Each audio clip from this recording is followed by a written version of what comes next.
Yeah, so my name is Ben. My wife and I live here in the Bay Area. My family has been in San Francisco Bay Area for about 135 years. Long-time residents, and it's been really fun to see the evolution of Silicon Valley over the last few decades. As Ted mentioned, I work in venture capital. I invest out of two different funds, one of which is strictly deep technology focused, a lot of hard science investing, and the other one's a little more generalist, but we really have a preference for true technology, and I'll get to why in a second. My background, I am your least likely venture capitalist. I was a music major in college, so proof that even musicians are good for something. I found my way into this a little bit by accident, and I think it's an incredible opportunity to be here in Silicon Valley and to be a part of this community that is so creative and so ambitious to ultimately put a dent in the world.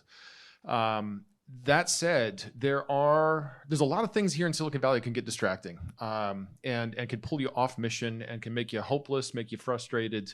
What I want to encourage you with is how I think about this. This is a little bit of a framework for how I think about investing and where to spend time, effort, and energy. This place has so much opportunity for you. I think much of our lives ultimately is more defined by what we say no to than what we say yes to. You can get sucked into the weeds and spend a lot of time working on a whole lot of stuff that actually will be not matter in the long run.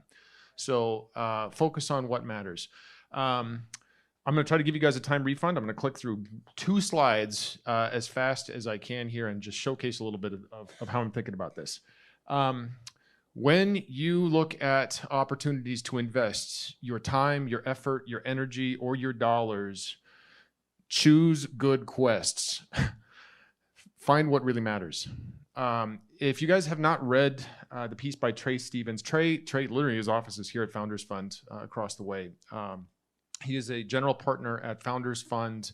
He is the co-founder of Anduril, which is a defense tech company as well. And he wrote a fantastic piece called Choose Good Quests. You just Google his name, Trey, T-R-A-E is his name. And this is his framework. And the idea is that when you look at the world and the opportunity, where you put your time, your effort, your energy, or your dollars, there's opportunities that are good. There's also opportunities that are bad. There's things that are easy and there are things that are hard. Obviously, his framework's got a little bit of humor to it here. The opposite end of the framework, hard and bad, I mean, mass genocide in the upper left-hand corner there probably qualifies. What is distracting about Silicon Valley ultimately is that there's a lot of opportunities that just do not matter. They might make money, they might actually build a business, but are they really solving the right problem? Are they solving the problem that's going to matter in 10, 20, 30 years? And my encouragement to you is as you look at where to spend your time and effort and energy, you find the individuals that are literally changing people's lives, connecting organizations, building organizations that are going to transform the way that people live on the planet. From a big, broad perspective, this is like true technology investing, right? At some levels. But then at the micro level, I mean, you're hearing stories this morning about people who are in the weeds here of the mess and the muck and the mire that is the damage that's being done to people in Silicon Valley by some of the dysfunctional policies that might be in place, or just the damage that they brought in through life. And they're finding a way to help bring them back out so that they can ultimately live whole lives at the end of the day. And so find the places in your lives, the people in your lives, the communities, the organizations, the individuals, and invest into them in a way that ultimately are going to put a dent in the way that people live on the planet. So I'll give you a time refund.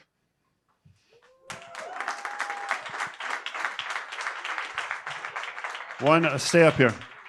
One of our goals is to program into the program generous time for Q&A. So we have time for 1 or 2 concise questions, either of Ben or of Christian or of anyone who's spoken.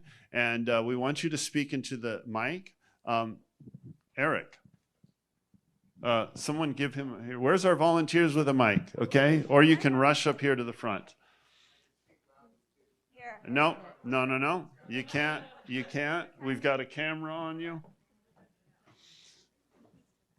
Thank you for doing good work and doing good quests.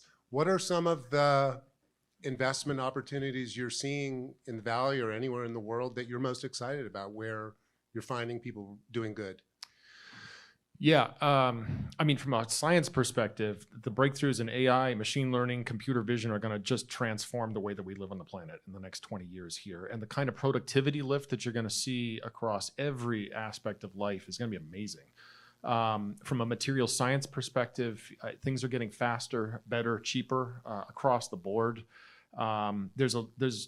It's interesting because a lot of the problems that we've looked at as catastrophically necessary to solve are actually solved. Like, for example, food supply, like just calorie output ultimately to support life, human life on the planet, is no longer a technical problem. It's a political problem.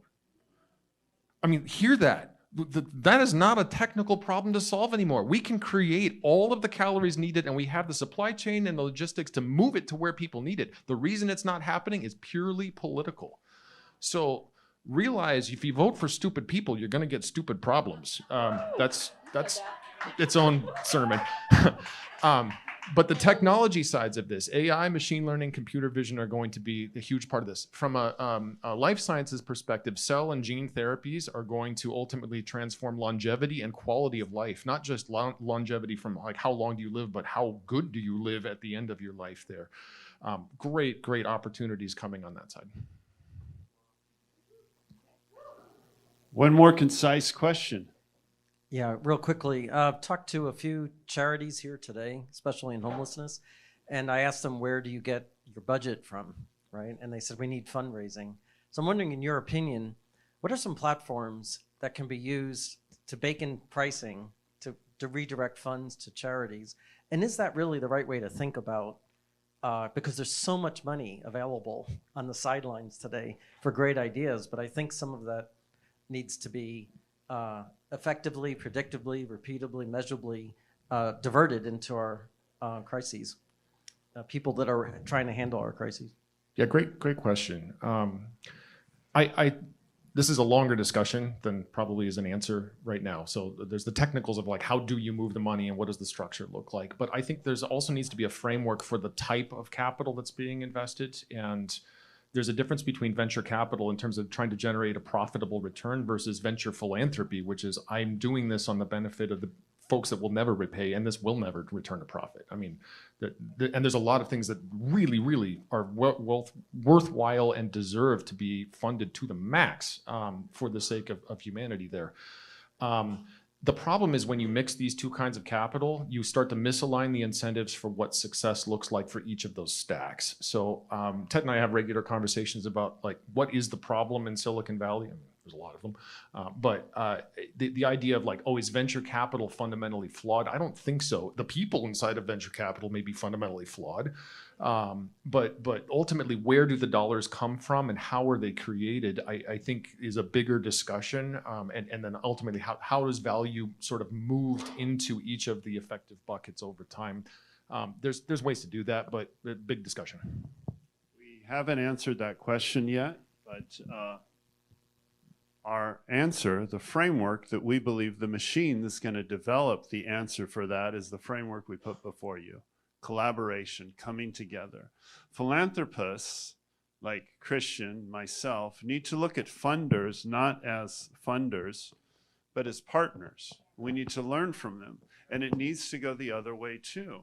The funders need to look as, just because you're brilliant in this area, sometimes the people that are most brilliant are very bad at fundraising, and they're bad at even communicating what they're doing. But if you push in a little bit deeper, you'll find out these are guys who are brilliant and who are experts coming right from the ground. And then those of us in the middle need to build bridges and be collaborative. So it's collaboration, it's a common vision, it's humility, and it's all of us striving to learn, be data-driven. That's a technical term to say, listen, we want to learn from what works and we want to grow, okay? Thank you so much, Ben.